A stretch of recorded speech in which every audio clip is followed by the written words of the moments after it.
قرآن رہے، اور یہ تمنا ہے کہ اس دنیا میں کوئی کام کر جاؤں، مولا اگر توفیق مل جائے تو خدمت اسلام کر جاؤں، اور یہ تمنا ہے کہ تعلیم قرآن عام ہو جائے،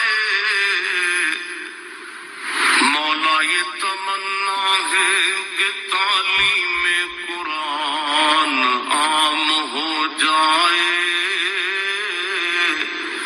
تمام پرچموں سے اونچا پرچم اسلام ہو جائے۔ تو رحیم ہے تو کریم ہے، مولا تیری ذات سب سے عظیم ہے، تو کرم اپنا عطا ہمیں، تیرے کرم پہ مولا یقین ہے۔ ہمارے بزرگوں کی تو لاشیں بھی کلمہ دیا کرتی تھیں، اور آج ہماری زندہ لاشیں لوگوں کے ایمان کے راستے کے اندر رکاوٹ بنی ہوئی۔ ہم کبھی غور کریں، رو رہی ہے آج ایک ٹوٹی ہوئی مینا اسے، کل تلک گردش میں جس ساکی کے پیمانے رہے، خیر تو ساکی سہی لیکن پلائے گا کسے، اب نہ میں کش رہے باقی نہ میں خانے رہے۔ رو رہے ہیں آج وہ دشت جنو پرور جہاں، رقص میں لیلا رہی لیلا کے دیوانے رہے، وائے ناکامی متائے کارواں جاتا رہا، کارواں کے دل سے احساس زیاں جاتا رہا۔ جن انگاروں پہ اس وقت میں اور امت مسلمہ اور آپ کھڑے ہیں، کون اس سے بے خبر نہیں ہے؟ کابل میں کون لٹ رہا ہے؟ کندھار میں کس کی گردنیں کاٹی جا رہی ہیں؟ اور شبرغان کے اندر کس کے بالوں کو نوچ کر کے زخموں میں تیزاب چھڑکا جا رہا ہے؟ غزہ کی پٹی میں کس کے بچے ذبح کیے جا رہے ہیں؟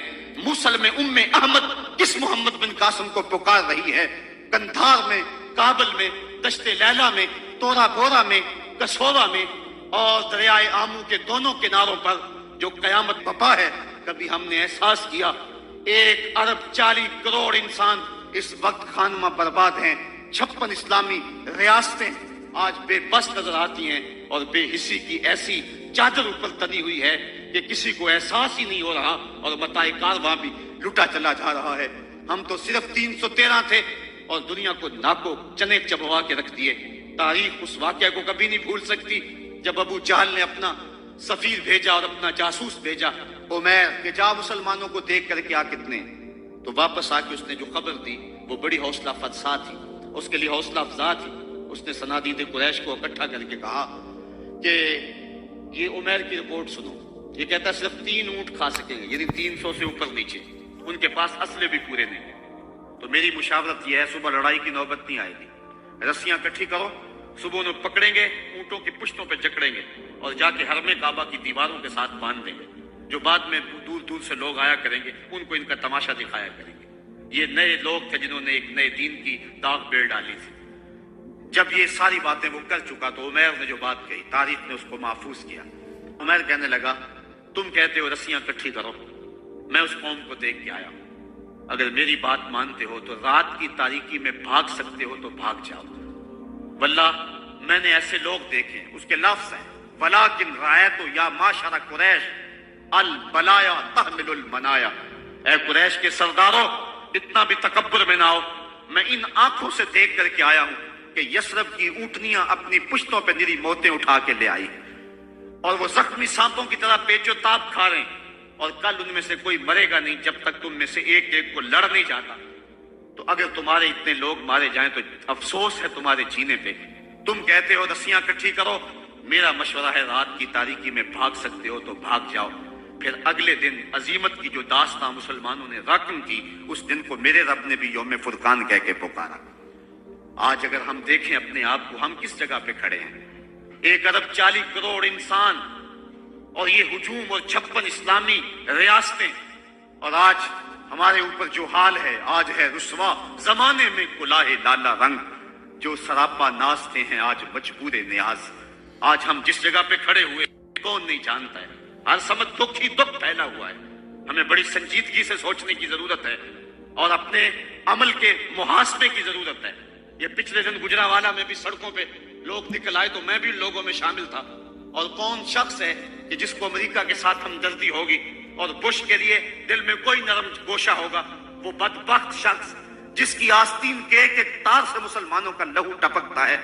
تو میں نے لوگوں کو جو جوش و غضب میں نعرے لگا رہے تھے، ایک بات میں نے کہی تھی. میں نے کہا تھا آج تم امریکہ سے ٹکرانے کی بات تو کر رہے ہو، لیکن کبھی اپنے آپ کو جھانک کر کے دیکھا؟ تمہاری مسجدوں کی لیٹرینوں کے جو لوٹے ہیں وہ بھی تو زنجیروں سے بندھے ہوئے ہیں. یہ تمہاری اخلاقی گراوٹ کی کہانی ہے. اگر باہر کوئی واٹر کولر نصب کر دیتا ہے تو اس کے اوپر جو گلاس رکھتا ہے وہ بھی زنجیروں سے باندھ کر کے رکھنے پڑتے ہیں. یہ ہے ہماری حالت. اور ٹکر لیتے ہم امریکہ سے. ہم کبھی اپنے پاؤں کو بھی تو دیکھیں، اپنی صورت کو بھی تو دیکھیں، اپنے کردار کو بھی تو دیکھیں کہ ہم کس جگہ پہ کھڑے ہوئے ہیں. ایک اچھا مسلمان تو بننے کی بڑی دور کی بات ہے. ہم ابھی تک تو ایک قوم نہیں بن سکے ہیں. ہم نے غور کرنا ہے. الا الذین آمنوا وعملوا الصالحات. اسلام ہم سے عمل مانگتا ہے. صرف زبانی دعووں سے کچھ نہیں ہوگا. عمل سے ہم نے اس دعوے پہ دلیل فراہم کرنی ہے. وَتَوَاصَوْا بِالْحَقِّ وَتَوَاصَوْا بِالصَّبْرِ. حق اور صبر کی وصیت. بات لمبی ہو رہی ہے اس لیے میں اپنی بات کو مختصر کرتا ہوں. یہ وصیت کا جو تکرار ہے اس میں بھی مفسرین فرماتے ایک حسن ہے تاکہ